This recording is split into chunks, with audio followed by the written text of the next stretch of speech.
There is a darkness in humanity that has manifested itself in a lust for blood throughout the ages. The Old Testament and ancient myths catalog murder and revenge as part of the fabric of life in ancient times. Cain slew Abel. Romulus slew Remus.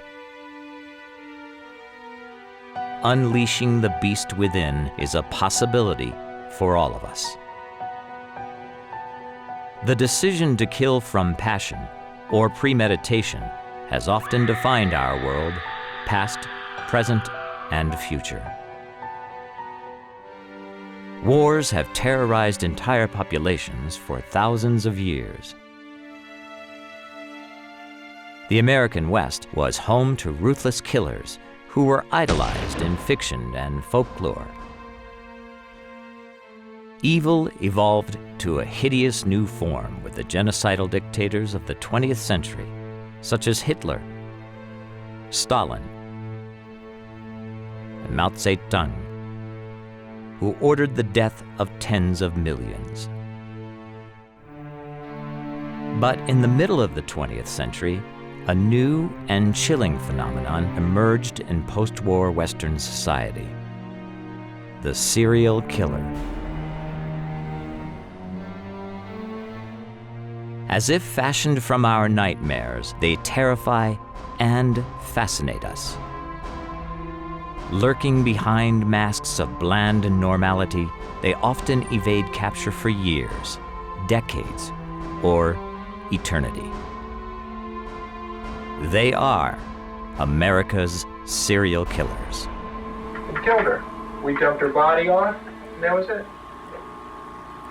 Nothing to it. Every year in this country, we have about 20 serial killers, 10 of whom are apprehended, 10 of whom are on the loose. And they are, in total, responsible for some 200 deaths. So 200 victims of serial killers on a yearly basis. And what makes this particularly important for us is that the average serial killer is responsible for 10 deaths. That's a huge body count. America's Serial Killers, Portraits in Evil, will strip the covers from a world of profiling and forensic science as we expose America's most brutal serial killers.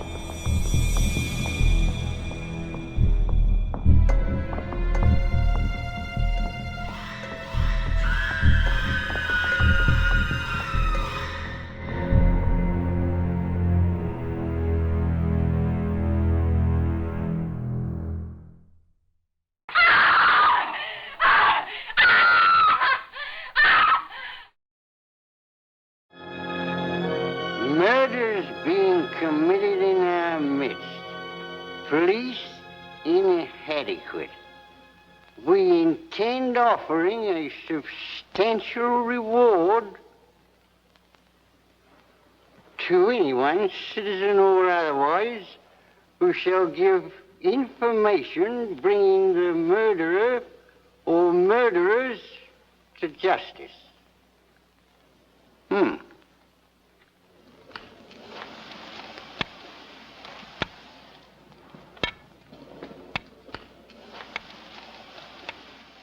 The idea of a monster, a killer among us, started in Whitechapel, one of the poorest areas of London, England. The year was 1888.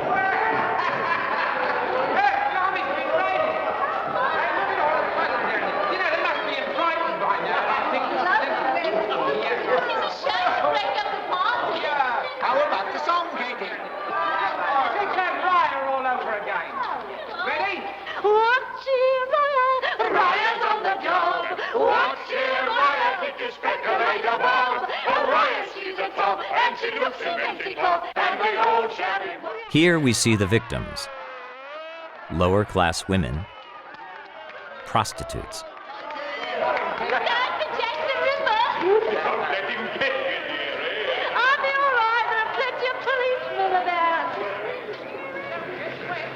You got far to go? Only round the next corner. Very well. Good night. Good night.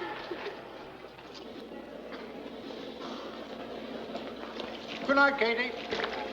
Good night, all.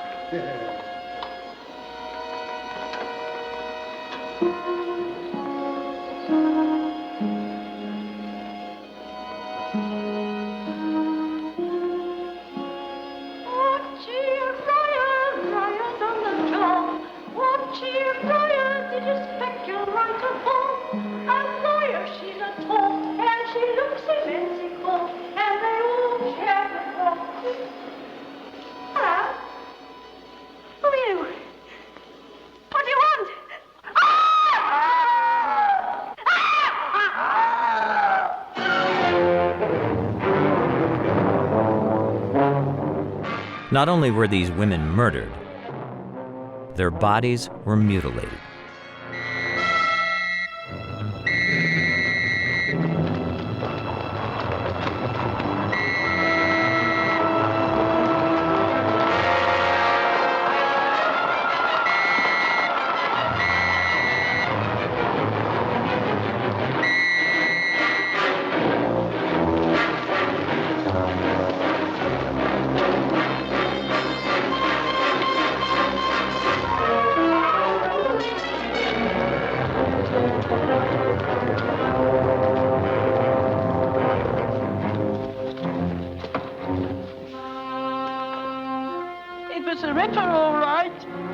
The same way as the others.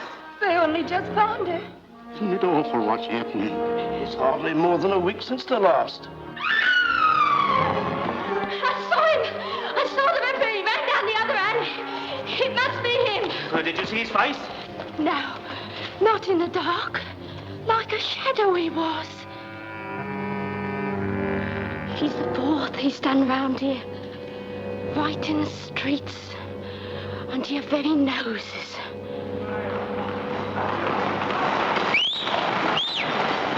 The case that started the serial killer craze was the case of Jack the Ripper. Special edition, extra, special edition. Lord love me, they've seen him. They've seen the Ripper.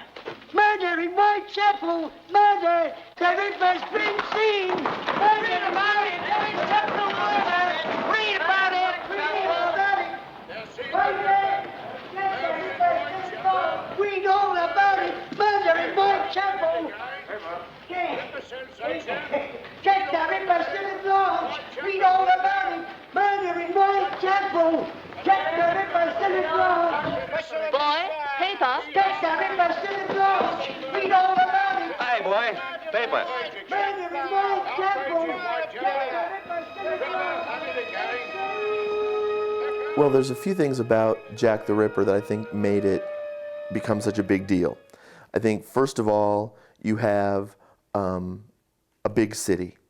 And so there's, and with press and all of that attendant. You had, the audacity of the crimes, which were often committed, right on the street where people could walk by any moment. Multiple events in a single day. And then you had the fact that the killer sent letters to the press and got the press involved. I think those things, in addition to just the viciousness and brutality, made it the huge deal that it became. In the mid-1800s, England experienced a rapid influx of poor Irish and Eastern European Jewish immigrants. This led to overcrowding and terrible working and housing conditions in London's East End and the civil parish of Whitechapel. Widespread poverty drove many women to prostitution. In October 1888, the police estimated that there were 1,200 prostitutes in Whitechapel and about 62 brothels. The economic problems in Whitechapel were accompanied by a steady rise in social tensions between the old Londoners and these newcomers.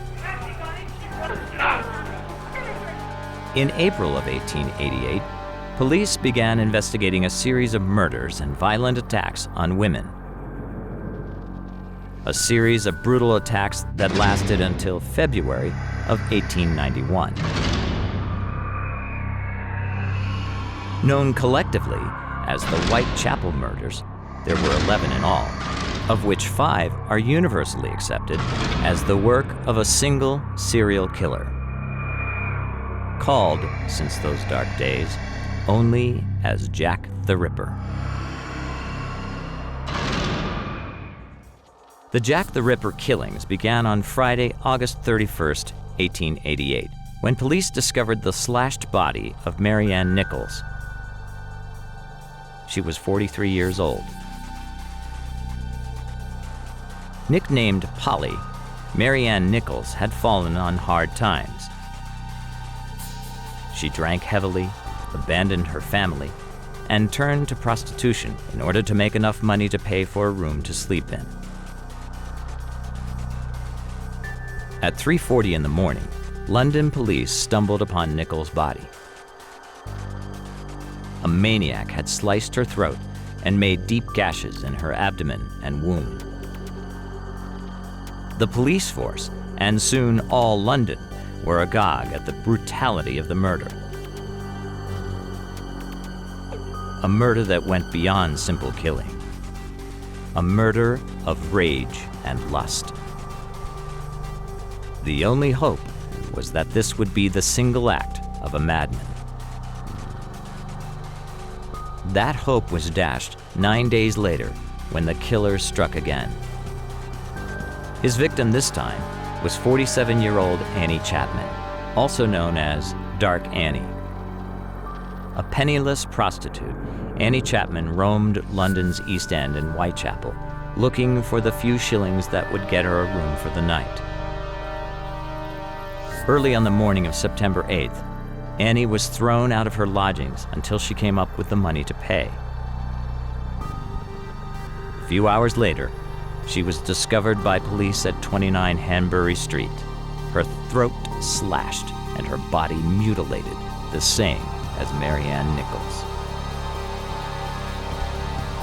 Police had no idea who their killer was. They didn't even have a name for him until they received a letter about the murders bearing the signature Jack the Ripper. At last, their serial killer had a name. All London was up in arms. Citizens banded together in vigilance groups, stalking the streets for this killer. Extra police officers patrolled through Whitechapel and London's East End. But their efforts were to no avail. On September 30th, Jack the Ripper struck with beastly cruelty and swiftness, killing twice in as many hours.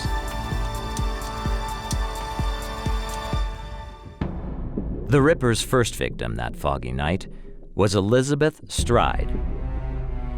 She had been born in Sweden in 1843. Tall and good-natured, friends knew her as Long Liz. She was discovered near midnight in a yard at Burner Street. But her body was not mutilated like the others, and there were doubts at first if she was part of the Ripper case. Then, an hour later, police found the Ripper's fourth prey, Catherine Eddowes. She was 46 years old. Her body, found in Mitre Square in the city of London, was mutilated. Her womb and kidney eviscerated. There was no doubt that Catherine Eddowes was the Ripper's fourth murder.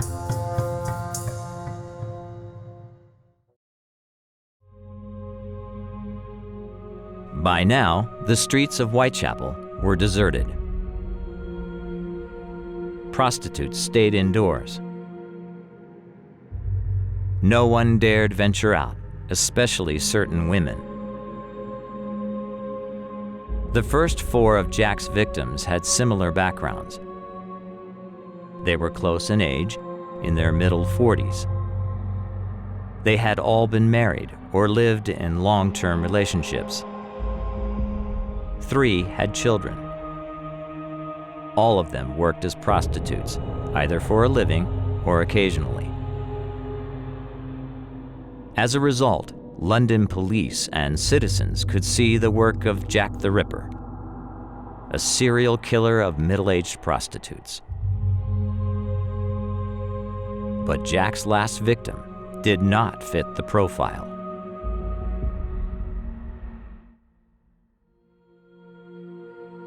There were no murders in October, and nerves started to settle.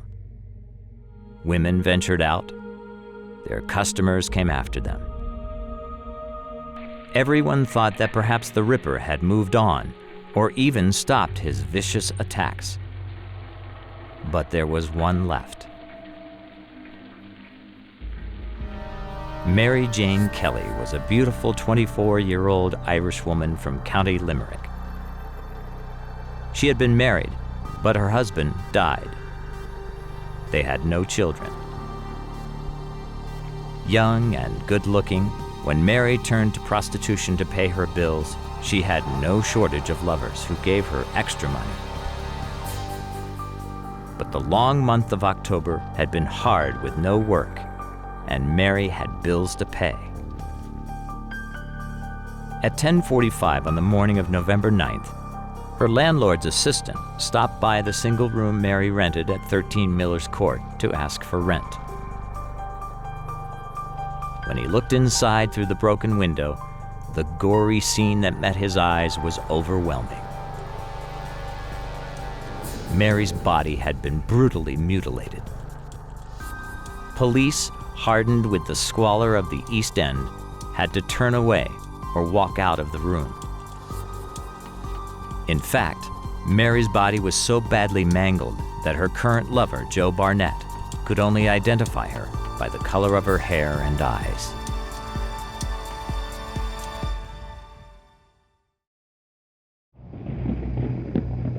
After the slaying of Mary Kelly, Jack the Ripper mysteriously vanished. The police had as much information as the public, and only a few tantalizing clues from the 3 letters they had received. Jack the Ripper was certainly not the first serial killer, but he was the first to create a worldwide media frenzy. This was a time when newspapers had become the world's first mass media. The widespread cheap news of the day. The medium of sensationalism we know in the 21st century. In fact, it was the newsmen of London who popularized the killer's nickname, Jack the Ripper. From then on, every serial killer had an AKA. The Boston Strangler, the Green River Killer, the Beltway Snipers, and so on. The legend of Jack the Ripper has lived on into the 21st century. Perhaps it's because the identity of the Ripper has never been revealed. Jack the Ripper was never caught. As a result, the case has lived on in popular culture in books and movies. The first and the best known was a novel written by Mrs. Belloc Lowndes, published in 1913. The Lodger is the story of a mysterious guest who takes a room in a London home. It is the perfect metaphor for the killer among us.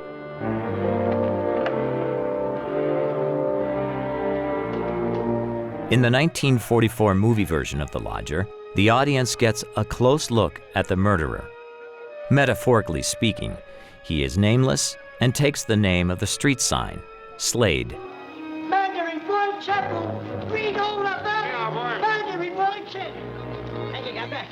Get the Ripper still along. Read all about it. Whitechapel murder. Read all about it.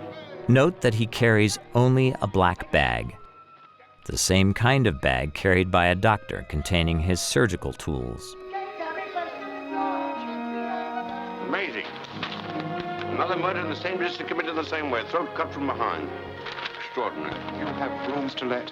In a piece of irony, the man who is about to take Mr. Slade into his house tells his new lodger about the Ripper's heinous deeds. Well, you better come in. It has long been speculated that Jack the Ripper had to be a surgeon because of the way the bodies of his victims were cut up. Indeed, in the American version of Jack the Ripper, serial murderer H.H. Holmes was a doctor. Oh, how do you do? How do you do? The rooms are upstairs. Mr. My name is Slade. Slade? How odd. We have a Slade walk at the corner of the square here.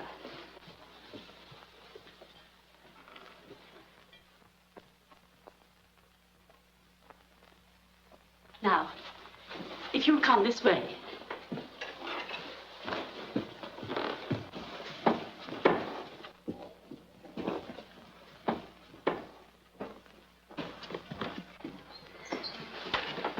Here we are.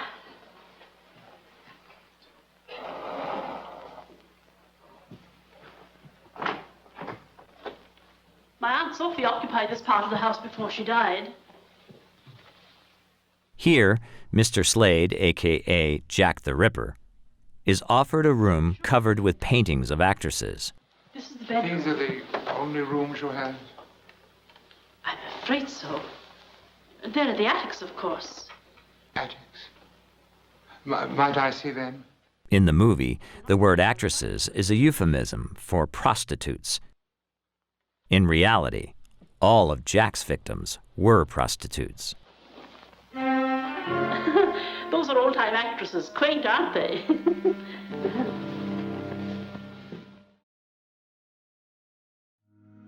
Criminologist Stephen Egger calls this kind of victim the less dead. The less dead is a term I coined to deal with and try to explain the phenomenon of all or most of the victims of serial killers.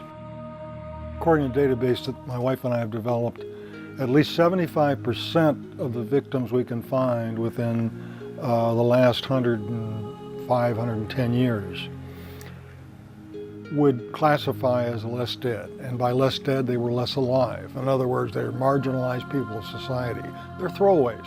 People don't care about them. They're prostitutes. They're women out by themselves. They're, say, elderly women out by themselves. They're hospital patients who are helpless. They're young kids who are runaways. People just consider them as below society. They don't want to see them. And of course, when they're gone, they don't see them. Another way to put it is the best commonality that I can come up with for a serial killer is that he or she, in most cases, will attack a vulnerable victim.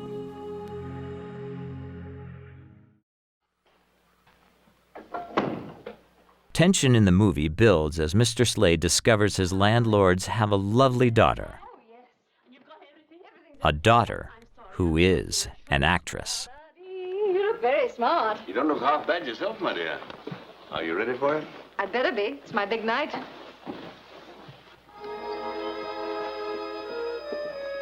Mr. Slade, you haven't yet met my niece, Kitty Langley. How do you do? The woman subtle... Notice how Slade is aroused here.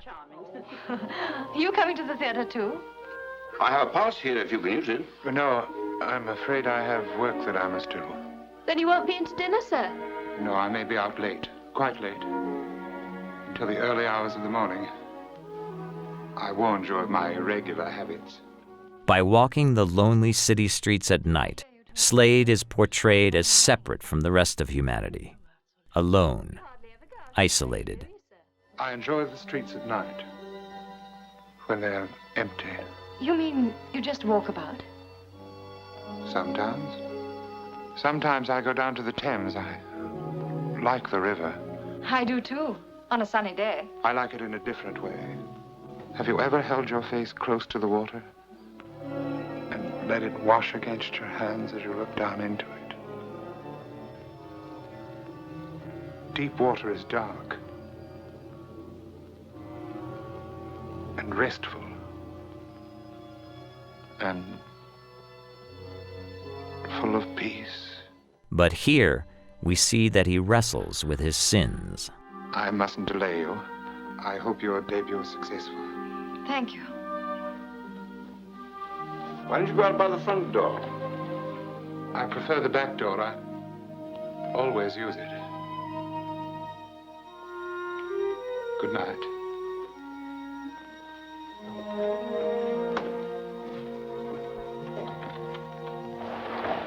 Here, ladies. Montague Square, ladies. Step out, please. Mind the step there. It's a little bit wet, you know. Look after yourself now. Here you are, sir. In this remarkable little scene, we see that Slade would prefer to sit alone atop the carriage rather than join the folks inside. He is a sociopathic serial killer.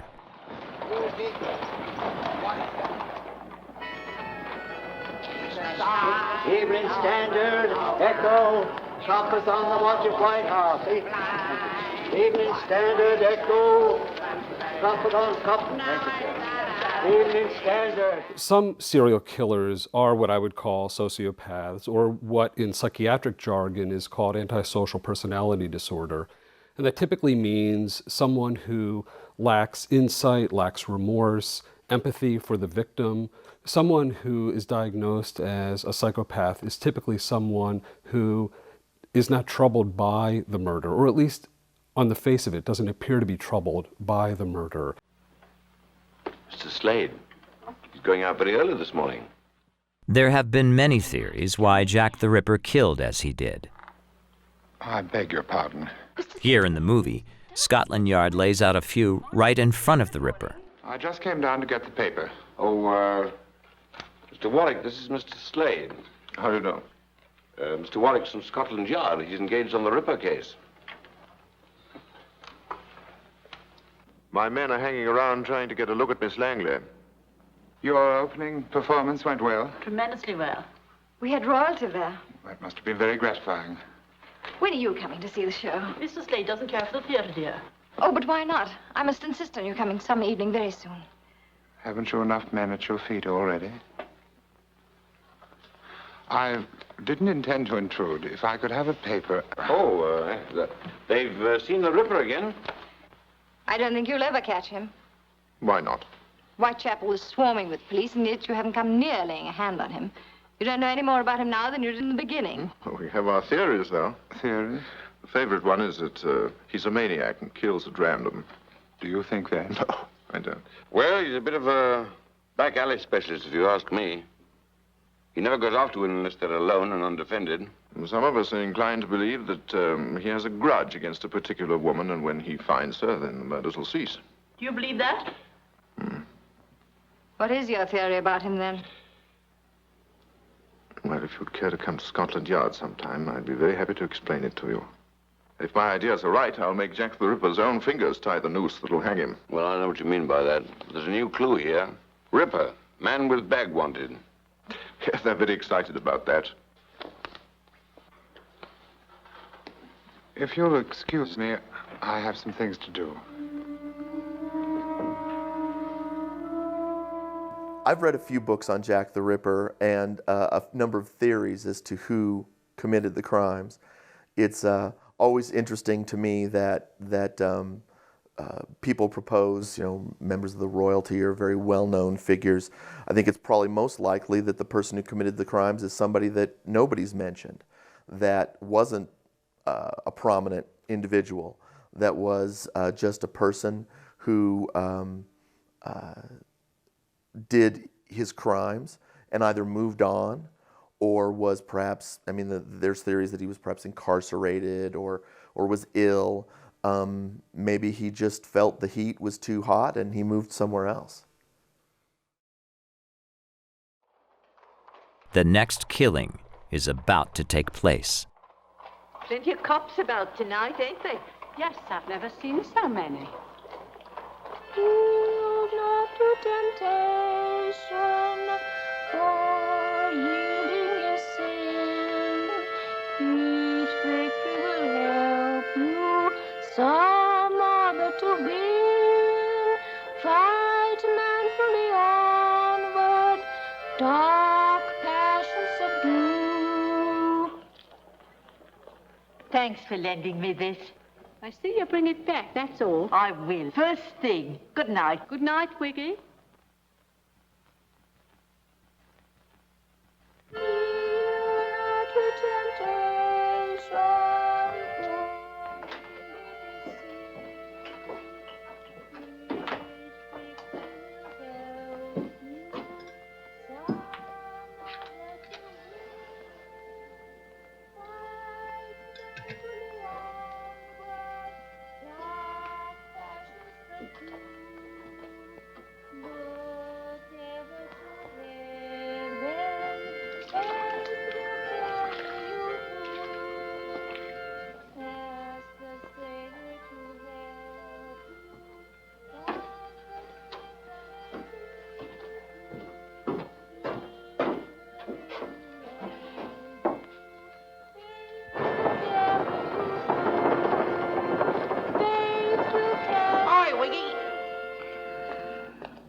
Have you seen Jenny lately? Oh, she's a good sort.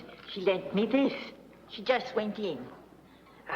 There's a smoking concert at the Red Lion next Tuesday night, you know. Maybe she could sing a few songs for them. She needs work ever so badly. Aye. I'll go right now and see her about it. Here, Mo, come on in.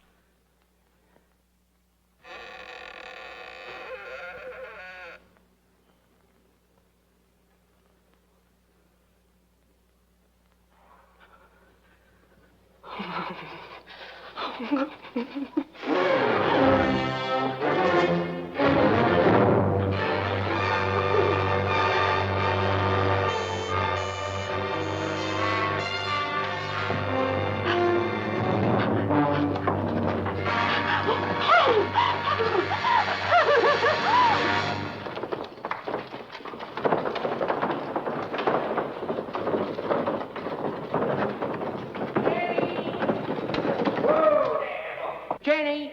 Hi there, Jenny! Oh, Lord!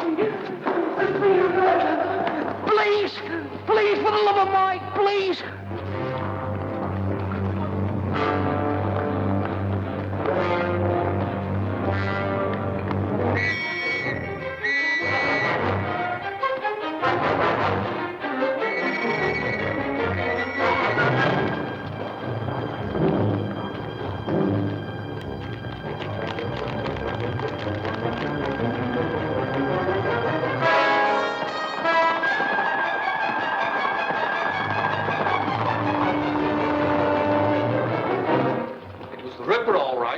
See anyone come out after she came in?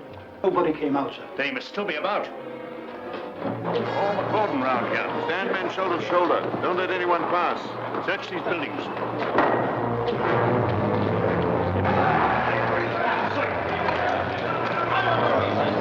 He must be around here someplace.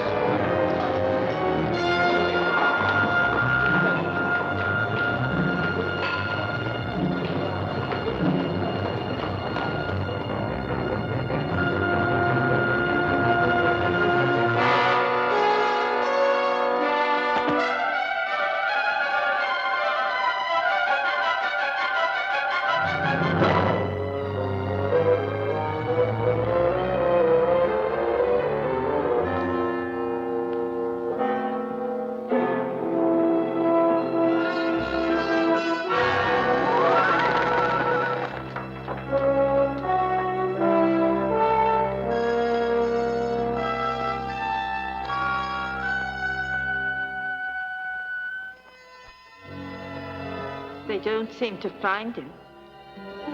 I don't see how he could have got away.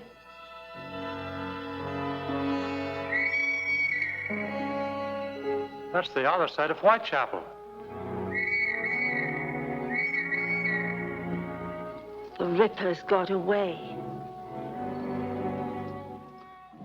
The scene ends with Jack played out. He cannot kill again for a while. Beginning with Jack the Ripper, many serial killers have used sex as a vehicle for gaining a sense of power and control and dominance over their victims. It's not just taking their lives, it's making their victims suffer.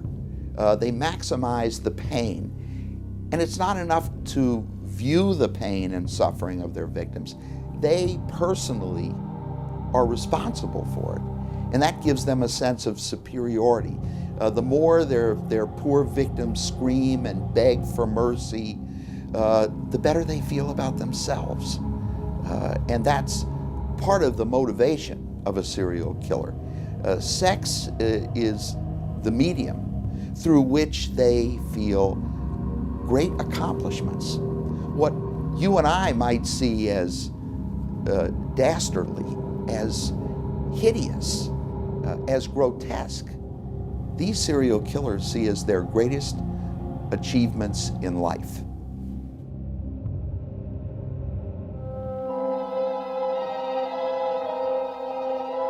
Here, the author of The Lodger shows that she understood this phenomenon.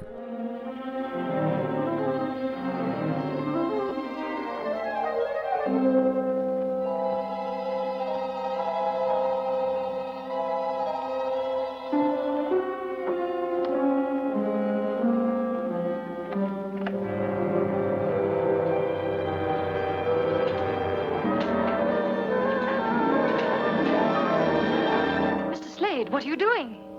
Burning my ulster. Please, don't come too near. Are those stains on it? It became contaminated in a pathological laboratory. I have to be drastic or the contamination would spread. You mean it may carry a disease? The stove in my room wasn't big enough. That's why I made the fire in here. I have to destroy this completely. I smell burning and I can't. I should have closed the kitchen door, then perhaps the odor wouldn't have spread through the house. That'll wake everyone in the house. I'm sorry. Well, it's done. There's no danger now?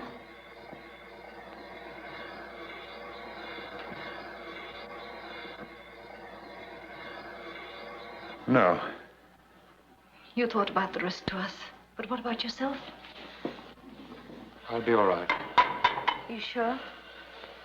Yes. After all the tension, we can see that Slade cannot kill again until he has recharged. It's almost daylight. And here's the milkman. Hello, mate. Heard about the Ripper? Yes, he was up to his old tricks again last night. They tell me they practically copped him, but he got away. What's the news, son? Boy, throw the paper down here. Thank you.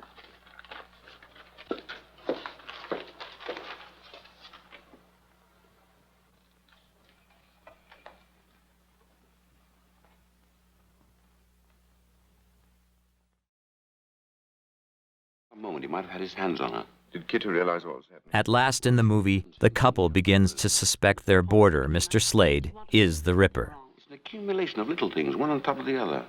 Destroying his bag, burning his holster, staying up. It's a fingerprint that leads them to their man. Here's a fingerprint the Ripper left in Whitechapel and again in Mitre Square. Now, if it were possible for me to see something that Mr. Slade had held in his right hand, a glass or something of that sort. Has Daisy taken his toddy up yet? He always has a hot drink about now. Lemon and spices, a sort of appetizer. She's preparing it now. Well, if you took it up and waited to bring the glass down. Yes. In the real case of Jack the Ripper, the only real clues the police had lay in 3 letters. By the second murder, many letters began to arrive at newspapers and police stations, supposedly from the killer. All were sensational, and most were deemed fakes, sent by reporters trying to create a story, or ghouls trying to create more terror. but 3 letters would stand out as being authentic. All 3 taunted the authorities. The first was sent after the killings of Marianne Nichols on August 31st and Annie Chapman on September 9th. Known as the Dear Boss letter, it was signed by the serial killer and would go on to provide the name that would go down through history as the most sinister and brutal murderer of all time, Jack the Ripper. Dear boss, I keep on hearing the police have caught me, but they won't fix me just yet. I have laughed when they look so clever and talk about being on the right track. That joke about leather apron gave me real fits. I am down on a horse, and I shan't quit ripping them till I do get buckled. Grand work the last job was. I gave the lady no time to squeal. How can they catch me now? I love my work and want to start again. The next job I do, I shall clip the lady's ears off and send to the police officers. Just for jolly, wouldn't you? Keep this letter back till I do a bit more work, then give it out straight. My knife's so nice and sharp, I want to get to work right away if I get a chance. Good luck. Yours truly, Jack the Ripper. The final authentic letter was sent 16 days after the double murders to George Lusk, president of the Whitechapel Vigilance Committee. It was inside a small cardboard box with half a human kidney and is known as the notorious From Hell letter. From hell, Mr. Lusk. Sir, I send you half the kidney I took from one woman and preserved it for you. To other piece I fried and ate. It was very nice. I may send you the bloody knife that took it out, if only you wait a while longer. Catch me when you can, Mr. Lusk. With Jack the Ripper, you have the first case that I know of a killer who actually seemed to seek out public attention for the crimes that he was committing. Now, a number of serial killers have done it. Subsequently, you have the Zodiac and his famous letters. I think Peter Sutcliffe, the Yorkshire Ripper, also sent communications to the police. It's a really fascinating element to it because you can tell that there was additional excitement for the killer associated with the public attention. That the killing obviously created excitement in their mind and the desire to repeat, but that the attention that it was getting, the public outcry, it's almost an additional form of sadism. It's continuing the sadism because now you're horrifying the public. You're not just victimizing this one individual, but you're also horrifying everyone else and getting everyone else excited. And it obviously played into this person's fantasy.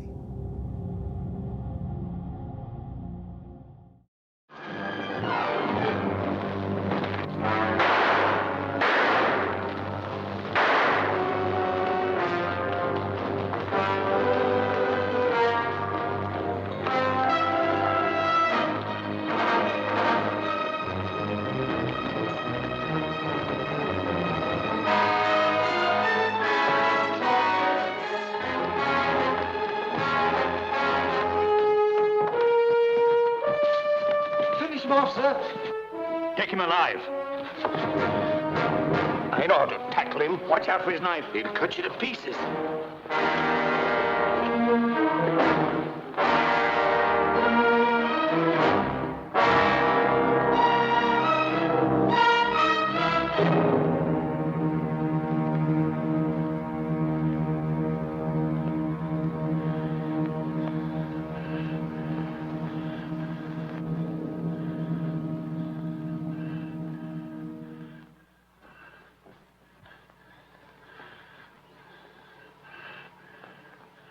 Finally, we get to see the true face of a serial killer.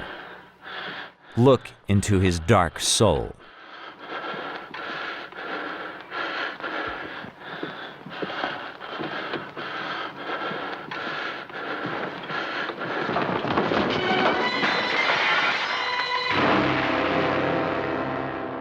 In the movie, Jack the Ripper is caught and killed. He must have been carried down this way. He said deep water was restful and full of peace. The river drew him, even in the end. But of course, the real Ripper was never caught nor identified. And they sink in deep water. But not so with America's first serial killer, Dr. H.H. Holmes.